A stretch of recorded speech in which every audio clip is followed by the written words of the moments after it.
Hey there, Becca here from Inside the Square, and in this video, I'm super excited to share with you my favorite 25 tips for making Squarespace uniquely yours.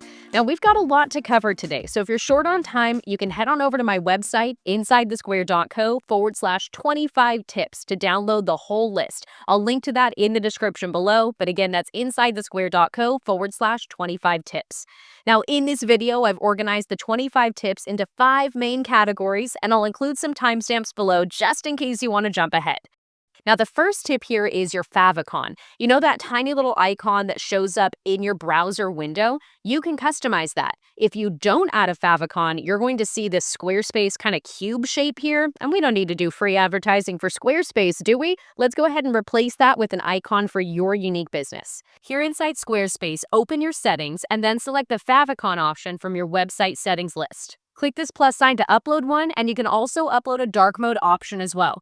Now, I do recommend making sure that this icon you create is small, not super detailed, and it needs to be in a 1-to-1 ratio. If it's not a square, the computer browser is going to crop part of the image, and we don't want that to happen. So make sure it's a 1-to-1 ratio.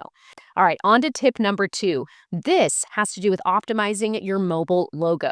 Did you know that you can have a different logo for the desktop version of your website and the mobile version? Most of the clients that I work with like to have a larger logo for desktop and then a smaller, more icon-style logo that we use on the mobile version of their website. You can upload both directly into Squarespace. What you're going to want to do is hop into edit mode and select Edit Site Header.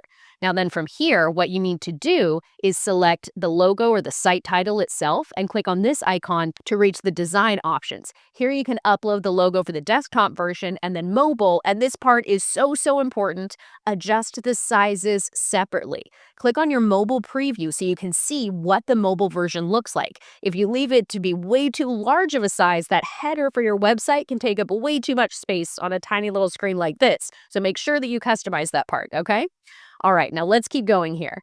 Hidden font menu. Oh my gosh, this is one of my favorite tips. So tip number 3 is how to access the secret font menu in Squarespace. You click on the paintbrush icon, you click on fonts, and you've got the font packs, heading, paragraph, buttons, miscellaneous. Pretty straightforward, right? But do you see this little link right here? This little text link that says Assign Styles? Click on that, and boom! So many options. You can click on any of these unique font items. Now, there are up to, I think, 85 listed right here, so you can customize the font style for a unique part of your Squarespace website. You can customize the font for things that you probably didn't even know existed. So here's how we're going to do that. You click into the item, and you'll see it's either assigned to match the heading or the paragraph or another font that you've selected, right? What I want you to do here is click on this option and select Custom. Now check it out. This is where the magic happens. You can choose a new font family, you can change the size, you can change the weight, the letter spacing, make it always capitalized. So many cool options here. Again, how we got to that menu, click on the paintbrush icon to open up your site styles, select fonts, and then click this link that says Assign Styles. That is tip number 3, your secret font menu. All right, let's move on to tip number 4. While we're here inside the Site Styles menu, let's talk about colors. You get 10 different color themes to play with here inside Squarespace, but here's a pro secret for you. Treat them as pairs. You'll notice that they're named like this. We have light 1, light 2, lightest 1, lightest 2, bright 1, bright 2. I don't need to keep going. You get the idea. What you can do as a Squarespace designer is create pairs that have the same background color, but use different accent colors for your buttons. That way you can mix things up while keeping your overall design consistent. Now, one other thing I want to show you over here in the color menu is very similar to that hidden Assign Styles option that we had in the fonts menu. Click into the edit option for any color theme, okay? You're going to see a big list of all kinds of things on your Squarespace website. Now, everything here is assigned to match a color in your color palette, but here's what I want you to do. Click on this circle and you'll see you can choose a color from your color palette or choose a completely different color. You can grab any color from the color picker. You can type in your own color code right here. You have so many options. So definitely check those out if you want to get creative with your colors. But back to tip number 4, pair your color themes. Same background, different accent, okay? All right, let's move on to tip number 5. I'm going to hop out of this menu and we're going to click on this text block right here because there's a little color secret that a lot of people don't realize. Those font colors that we saw in the color theme, they don't lock you in. You can change the text color using this text editor bar right here. Just highlight your text like I just did and click this icon and choose any color you want. Now, this option is only here for the text block, but you'll see all kinds of cool features here, like the text highlight feature. Definitely check out that feature if you want to get creative with your text block. All right, now we've talked about some essential design setups here. Let's move on to some layout tricks that are really going to elevate your design. Okay, I want to talk to you about vertical alignment. This is a little known trick that is so helpful, especially for mobile optimization. A lot of people, even some pro Squarespace designers, don't know about this feature because it's still relatively new, okay? So here's what we can do. We're going to click into a page section, and you can click on any content block. As soon as we click on one, you're going to see that blue outline. Do you see the alignment button here? This alignment button is for vertical alignment of the content inside that content block. You can align it to the top, center, or the bottom. But here's the coolest part, all right? What you pick here on desktop does not affect mobile. When we clicked on the mobile preview here, you can see we can change the alignment on mobile so it's totally different than what we had on desktop. Super handy for making sure that your site looks amazing on every device. All right, on to tip number 7. While we're talking about block alignment, let's say you want to align multiple blocks at once. Maybe you have a text and a button and an image and you all want them to be centered. Maybe that's just on mobile. Here's how we can do that. Hop into edit mode, highlight all those blocks with your cursor or hold the shift key and click on them individually, and then use the alignment feature to align them. No matter what size they are, it's going to align the edge of that content block. Such a cool feature, right? All right, we have covered a lot today, so just a quick reminder, I did write this out as a full list inside the square.co/25 tips. Head on over there to download the list because we're only on tip number 7 and we've got 25 to get through. All right, let's keep going, shall we? Now here inside edit mode, I'm going to share with you tip number 8, my favorite keyboard shortcut. Press G on your keyboard to see the page section grid. Now, quick note though, this only works in Fluid Engine page sections. They're the only ones with a grid. So I wanted to mention that, but just hit that G on your keyboard, the G character, and you'll see the grid so you can align objects and give them the right amount of space. Now, this here has a grid gap, but did you know that you can adjust that grid gap? Let's call this double tip, all right? Now, here inside the page section option, I'm going to select Edit Page Section. We can actually adjust the size of the grid gap. We can remove it completely, so content blocks will sit right next to each other, or we can control the amount of space that's there. Now, be advised, this is specific for each page section on your site. You're not going to be able to edit like a default for your entire site. So if you go gapless and make sure that all of your content blocks are right next to each other, you're going to need to manually edit every page section that you want to have that type of grid, okay? All right, let's move on to let's move on to tip number 9, page section height. So take a look at this page section, and do you see how the grid doesn't go all the way to the bottom or all the way to the top? If we click Edit Section, you'll see the height of this section is set to small. We can also do medium or large, which is going to make that gap even bigger. Now, what I like to do is toggle off the fill screen option. Now, check it out. I can take this image block here and I can stretch it all the way to the top and the bottom of this page section, even all the way to the side. This lets me create a split page layout by design. This image block is going to go the full height of the page section. Now, with the content blocks on the left, I can drag and drop these anywhere I want them to be to create that illusion of a small, medium, or large distance between the edge of the content and the edge of the page section. But this image itself will stretch all the way to the top and all the way to the bottom. Again, you'll need to click on Edit Section and make sure that you've toggled off Fill Screen. If you leave that on, you're going to have a gap between the bottom of the image and the bottom of the page section. Now, you can adjust that gap and it might be perfect for your design, but I like to toggle this off so I have the flexibility to set that gap on my own with my own content blocks, but also stretch an image to be full height if that's the design style I'm going for.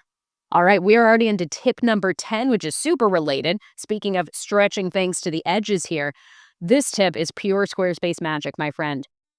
When you align a content block to the top, bottom, left, or right edge of the page section, it will stay attached to that edge. Watch what happens when I change the size of the screen.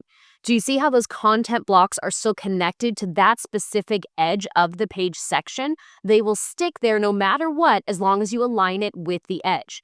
Now, in the last tip, we talked about clicking on Edit Section and making sure Fill Screen wasn't toggled on. If that's toggled on, this image won't reach the top. This image can't reach the bottom of that page section. We need to toggle that off if you want to connect a content block so that it's always connected to the top or the bottom of the page section. And again, this works for left and right edges as well, because Squarespace is responsive. This is so important for these in-between screen sizes. Anything larger than mobile is going to have this same design where this content block sticks to the appropriate edge where I want it to stay. So that's one of my favorite tips for content block alignment inside a page section. All right, so that was tip number 10, edge alignment. Align it to the edge and it will always stay on the edge. All right, moving on to tip number 11, the section swap. This one is a code tip for you, and this is definitely a pro move. Let's say you're working on a content section here, a page section. You want a completely different set of content for mobile. You can use custom code to swap the entire section. You can use a code like this, which I'll share on the screen. Hopefully that editing worked. And what this code does is it says, hey, Squarespace, show this section when the screen is up to, let's say, 767 pixels in width. And then as soon as you reach that breakpoint, show this section instead. This allows me to design a section specifically for desktop and then one specifically for mobile, and I'll use custom code to display the right one based on the screen size. Now, I've got a link to a tutorial about this directly underneath the video, and I'll include it in the guide that you can get at insidethesquare.co/25 tips. All right, that is one of my favorite code tricks, and looks like tip number 12, we're diving into some content styling tips. You ready? Let's get to it. All right, first up, I want to talk about borders. Now, Squarespace refers to this as a stroke, but a border is something that we can add to most content blocks inside Squarespace. We can do this for a text block, we can do this for an accordion, a form, a newsletter, a quote, all kinds of options here. What I want you to do is click on the content block and click on the design tab. This is where you can add a stroke or a border. Now, this border can be solid, it can be dashed, you can adjust the thickness of it and the color, and border radius is what curves the corners of that particular content block. Now, I'll show you here for this particular content block. Do you see how we have that border right there on the screen? Okay, now if we adjust the padding here, what I want you to notice is that the padding adjusts the distance between the content block and the border.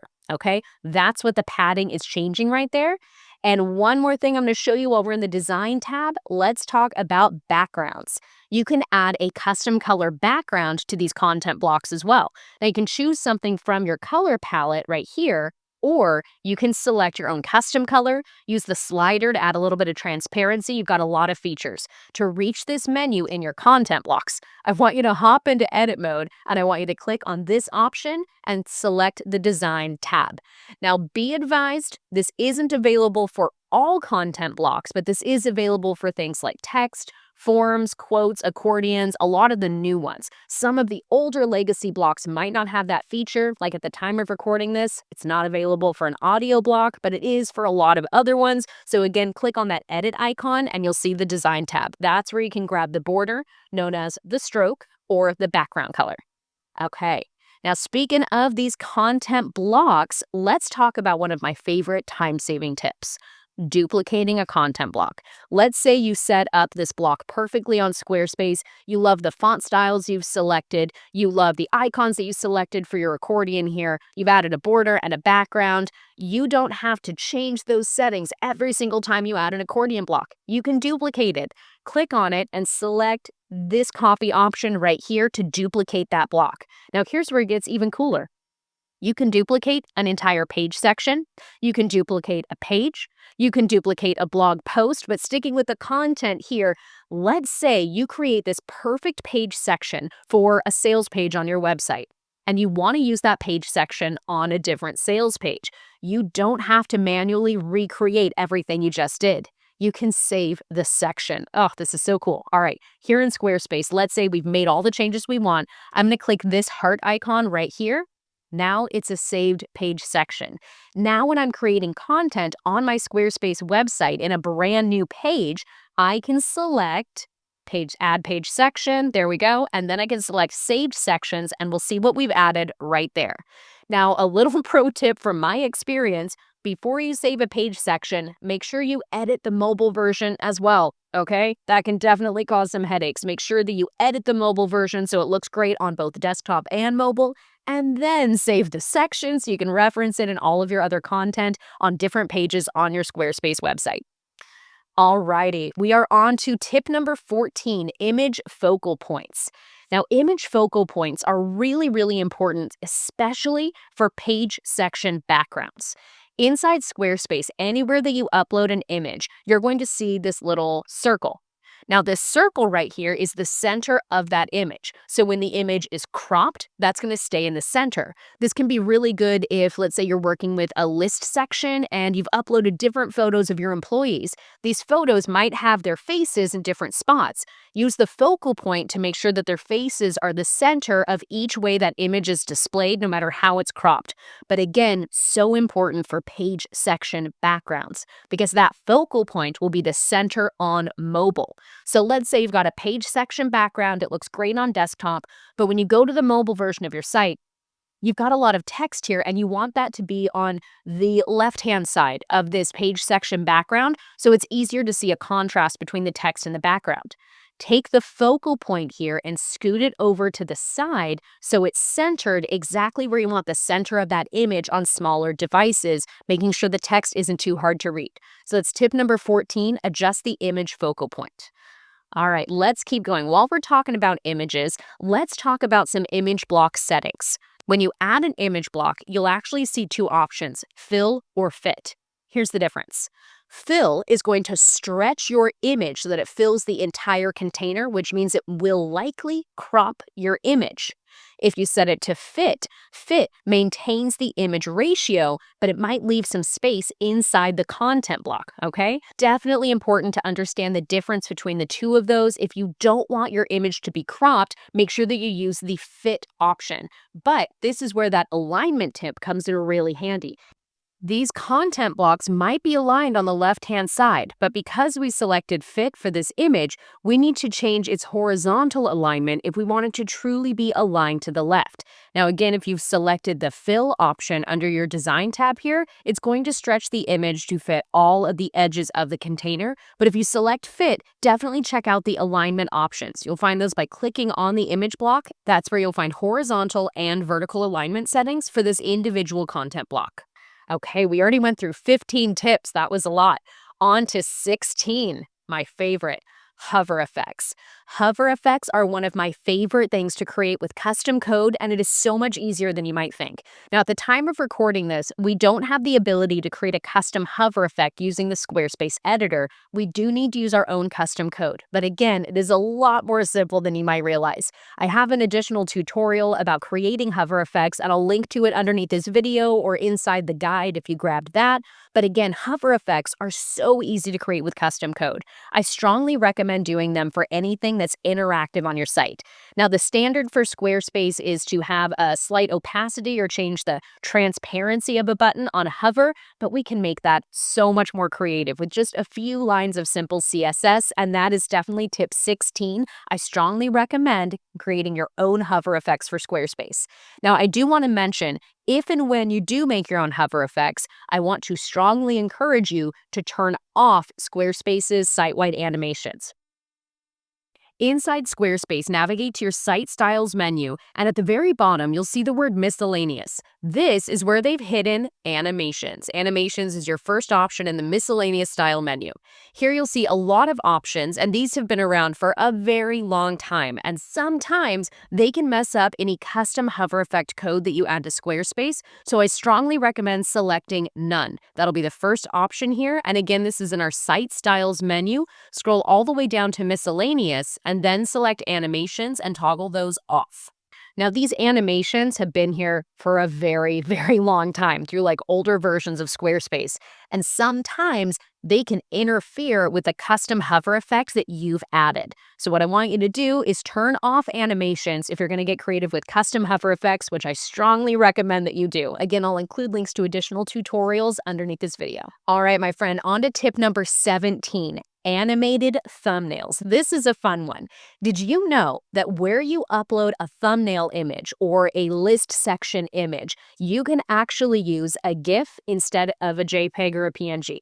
That means you can have an animated file to show a little bit of motion on your site instead of a static image. I've helped a lot of my clients do this, and this is definitely a design trend that I've seen really take off lately, so I wanted to strongly encourage you to try it. This can be like an instant little mini preview of a video, for example, or just show a little bit of interactivity right there inside your Squarespace site. Again, you can do this for the following features. We can do this for a blog thumbnail. We can do this for a product page. You can do this for a video thumbnail inside a video collection. You can do this for a list item. All you have to do is just upload a GIF instead of the static image. Now be careful about file size. We don't want this to be too big. GIFs don't have audio, so that's a great way to save some space on your file there, but I also recommend keeping the loop pretty small. You really don't need something longer than 3 to 5 seconds, so make sure it's a small loop. And because we're talking about doing this for these thumbnail images, these aren't taking up the whole screen. You rarely want to do anything larger than 800 pixels wide, okay? So try to make it 800 or less. That should help minimize that GIF file just a little bit to keep your load time faster. All right, let's move on to some mobile optimization tips. Looking at my list here. Tip number 18, mobile text centering. Let's talk about centering the text of your website specifically on mobile devices. Now, this is a trick that I love to use for the footer section of my website. I have a disclaimer that I paste in the bottom of every single page on my website right there inside the footer. And it looks great on desktop, but on mobile, I want that text to be centered. So here's how I do that. I add this snippet of custom code. Now, this is inside the guide I made for this video. I'll include a link below if you want to watch a tutorial on how to add this, but here's the gist. Head over to website, website tools, custom CSS, and paste this code right there. This also works for those of you on a personal plan. Doesn't matter what subscription level you're at. Now, what this code does is it tells the computer at any screen that is 767 pixels or smaller, if you see any text in the footer section of my website, I want you to center it. That's it. That's all this code does. It says anything in the footer on mobile that is text, make sure it's aligned in the center. This is a super easy way to really elevate the design style and make it look more professional on smaller screens. So I strongly recommend using this code. Again, I'll include it in the description below or a link to my tutorial about it for you. All right? Okay, cool. On to tip number 19, navigation spacing. Now, your main menu is very customizable in Squarespace, but here's where a lot of people get tripped up. We can customize the space between links on desktop and on mobile, but we have to do them separately. Let me show you how. Okay, here we are inside Squarespace. Hop into edit mode from any page and hover over the header until you see Edit Site Header. I want you to click on that option, and here on desktop, on the right-hand side, you're going to see the design options. This is where you choose the layout, the link spacing option here. You guessed it, that's the space between the links. Now again, this is for the desktop version of your site. So I'm going to click on the mobile view icon. There we go. And now let's adjust some stuff here. When we click on Edit Design, you're going to see layout options. You're going to see the Design tab. But here's the secret that not a lot of people realize. You actually need to click on View Menu and then click on Edit Design. And see how different this is? This is where we edit the link alignment and the link spacing. So again, I'm going to hop out of all of this. Let's clear all of this stuff and go back. Okay, what we're going to do is hop into edit mode. Then we're going to select Edit Site Header. Then we're going to select Mobile Preview. Stick with me here. Then we're going to select View Menu. Then we're going to select Edit Design. And now you can change the alignment and link spacing on your mobile menu. Definitely a good tip to know, and that is tip number 19. All right, moving on to tip number 20. Let's talk about making a clickable mobile layout. Here's my rule of thumb when it comes to mobile buttons. Yes, that was a pun. When you're working with actual clickable buttons on your Squarespace website, if those buttons have text, I want you to limit yourself to only having 2 buttons horizontally, 2 or less, okay? If you're using just icons, you can do up to 3, and here's why. It's all about your thumb reach. When you're using a phone, it is so much easier to actually reach buttons that contain text when they're in 2 columns or less. But again, if you're using icons or a smaller button, you can stretch it up to 3. Now, here's what this looks like. Let's say we've got a website here, and we've got a Fluid Engine page section, so we can adjust mobile separately. We've got 3 buttons right here on desktop. Now, if we go to mobile, we can stack them like this, or we can do a little side-by-side and bottom button creation. Personally, I picked the option to have them in a single column, but you do you. All right, moving on to tip number 21. Let's talk about the special page sections in Squarespace. This is a very important tip when you're adding new content. Now, in this video, I've talked a lot about Fluid Engine sections. Those are the only types of page sections that let us edit mobile separately. There are 2 other page sections that are known as auto layouts because they automatically adjust the content for different screen sizes. But here's the tricky part. We don't have the ability to use all types of content blocks in those auto layout sections. There are 2 types. We have a gallery section that can have images and the option to add captions, and then we have a list section. A list section has a title and a button, and then you have list items. Now, those items, you can choose what you display. They can have an image, a title, a description, and an individual button. Personally, I love list sections. It gives us a lot of cool features when it comes to rearranging the content and structuring it in a way that looks really great right out of the gate. You don't have to do a lot of editing to make sure that everything is aligned and looks great. This also gives us the ability to scroll through content with a banner or a carousel option. Again, a great reason to love list sections. Now, I have some overview videos about both galleries and list sections. I'll include them in the description below, but let me pull this back. I'm going off topic here to tip number 21, how to recognize what type of section you're about to use. Now, if you already have a section on your Squarespace website, we'll pull up an example here. If you click on one of the pieces of content there and you don't see a blue outline, that means it's one of these auto layouts. Look on the right-hand side of the screen there and see if you have some different options for editing the content. Now, if you're clicking onto content in a section and you see a blue outline like this, that's a Fluid Engine section. You've got a lot of flexibility there. But if you don't see that outline, it's an auto layout. It'll either be a gallery or a list section.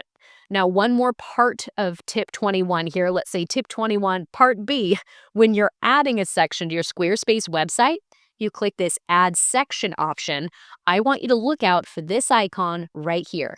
That little I is an indicator that you're about to choose an auto layout. Now, you'll find these inside the People section and inside Images. I think they're tucked in a couple of different spots. That changes often, so I don't want to say anything on camera here. What you do need to do is look out for this little icon. Hover over that and it'll tell you this is an auto section. This doesn't have standard content blocks, okay? So keep an eye out for that. That's really important to know. All right, let's keep this list going. We are so close to the end. On to tip number 22, button style variations. I love customizing buttons in Squarespace, especially adding those hover effects, which we already talked about, but this is the pro tip for you. Your primary button style is used by more than just your content block, the button content block. That primary button style, that will be used for your add to cart button on a product page. That primary button style will be used inside a list section. That primary button style is not unique to just the content block. So it's a great idea to make sure that that is a more universal design that fits with all the rest of your content. Save the creativity for secondary and tertiary buttons, okay? Inside Squarespace, you can edit the style of these separately. Click on the paintbrush icon to reach your site styles menu and click on buttons. Here you're going to see primary, secondary, and tertiary. But again, I want you to remember that this primary button isn't just for button blocks. It applies to so many other things in your Squarespace website. So make sure that that is a more minimal and universal style that can adapt to any different type of layout here. Get creative with the secondary and the tertiary button blocks. Okay? Awesome. On to tip number 23. Why is editing blogs so much different than editing a page section? Blogs use what's known as Classic Editor, and here's how this works. Inside a Fluid Engine page section, when we press G on our keyboard to see that grid, we can move content blocks around, right? Blogs can't do that. In Classic Editor, everything has to be stacked one thing on top of another to create the content. Now, there are 12 columns here, so you could have 2 columns that are evenly spaced. You can have 3 columns evenly spaced, 4 columns evenly spaced, and even 6 columns evenly spaced, but things start to get really tiny there. So when you're editing a blog and you want to create space between content, you'll find a content block that isn't available in a Fluid Engine section, a spacer block. Now, here's one more pro tip I'm going to sneak in here into tip number 23, and that is what Squarespace does with the mobile version of Classic Editor. It's going to shrink your columns of content down into a much smaller or more narrow layout. So if you have 2 columns of content in a blog, it's going to move the left column to be on top of the right column. That's the order that it places it in, so keep that in mind if you're creating columns of content inside your Squarespace blog. All right, on to tip number 24, additional product details. For my e-commerce friends, did you know about this section right here? This additional product details section? This part hidden inside the product page is also Classic Editor, just like a blog post. What this will do is display content blocks underneath your product listing, but you can add anything you want right here. Add videos, add custom fancy text blocks, add quotes, embed testimonials. You've got a lot of options here. Now, one pro tip that I'm going to recommend for optimizing this additional product details is after you've added all of the additional details to really sell someone on your product, maybe an FAQ section, all kinds of important stuff, you can also add a product block to promote the exact product that you're on the sales page for. That way, people don't have to scroll back up to click the Add to Cart button. It's right there after you've already sold them with the additional product details. I learned that tip from Squarespace e-commerce expert Christine Neal. It is one of my favorites, so I had to share it. Shout out to Christine. Thanks for helping us optimize those additional product details. All right. Now, one thing I do want to mention before we move on to tip number 25, when it comes to these additional product details, while you're editing content in this Classic Editor, it might not look like the actual style of your site. That's been a hiccup that a lot of us have been experiencing in Squarespace. The text formatting, the button style, it might not look like what you've set up in your site styles menu, but rest assured that when you actually look at the page, you're going to see your unique style come through, okay? All right. On to tip 25, the last tip, my friend. We made it all the way to the end of this list. Tip number 25, customize your site with CSS. Now, I know some of you might be thinking custom code is intimidating. I sure thought it was intimidating when I first got started, but trust me, it is much easier to learn than you might think, and it also will not break your Squarespace website. CSS stands for Cascading Style Sheet, and it's the style of your Squarespace website. I want you to think about this like wrapping paper, okay? Stick with me here. You're wrapping a gift. Let's say you change the wrapping paper, you add a couple of bows, you add a gift tag to it. The gift itself doesn't change, just the wrapping paper does. That's what CSS is. CSS is the style of your Squarespace website, but it doesn't affect the way that it functions, the way that it works. So I really want to encourage you to get creative with customizing your site with code. When you add creative CSS, if you don't like the result, just delete it. Remove your code and everything will go back to the way that it was before. So I really want to encourage you to try to customize your site with some code. I will include some resource links underneath this video because that is one of my favorite things to teach people about. There's so many cool things that we can do with Squarespace when we get a little bit creative with our custom codes. So again, I'll include those links in the description below. All right, my friend, that was it. That was the list of 25 things that you can do to make your Squarespace website uniquely yours. I really hope you enjoyed all of these tips that I shared with you. If you learned something new, let me know in the comments. And if you have a tip you want to share with our Squarespace community, I'd love to hear from you. Be sure to give this video a like, and if you want to learn more about all the cool things you can do with Squarespace, definitely subscribe to my YouTube channel. I'm Becca Harpain from InsideTheSquare.co. Thank you so much for watching, and most importantly, have fun with your Squarespace website. Bye for now. Find everything you need to make Squarespace uniquely yours at InsideTheSquare.co. That's InsideTheSquare.co.